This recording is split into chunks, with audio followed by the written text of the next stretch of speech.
Shubor nakaslem jong unong san Hima. Ka Israel kal hiar thma saya ka Lebanon hanian kamiet hadian baka Hezbollah kala Arab ya ka Iran da ka besiat roket ha Israel hadian ka jingyap no u supreme leader ka Iran u Ayatollah Ali Khamenei ka Israel kala penpai kala da ka Ther Namding ha Lebanon bakan thopru ha kanong ba Beirut ha ka bagi don life wengut ki brio ki bayap bat shispa sab khandai ngut ki bamensau kat kum ka jingkam ka Lebanon Kishipai ka Israel mentaka skining kong kila penbena baka Israel kala siat Namding ha Lebanon ban penjat yaki ketem jong ka Hezbollah ki badan ha Beirut hadian baka Hezbollah kala siat Namding syaka Israel ban penpai kala hadian balayap u Ali Khamenei kekenhun yale jong ka Hezbollah ke bade kekenhun sain perthei ke bajule eki kam pentriam kala kam bakala siat deki roket bat ki drone ha Israel namar bakala penyap yu Ali Khamenei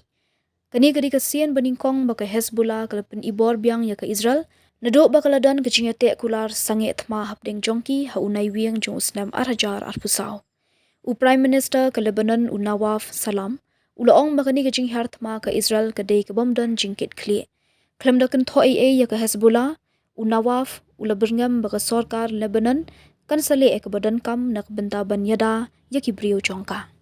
Kinong yalam ka Lebanon kila penpau bakim kwa banidan bentalang ha kaniga thma balas dang naga jinghar thma ka US ban ka Israel ya ke Iran ha ka singi sajan.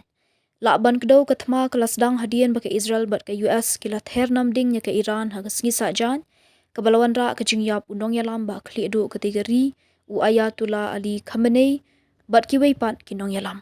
Katba ka Iran kala penpai kala dak ba Ther Namding sya Dubai, Bahrain, ban Kuwait,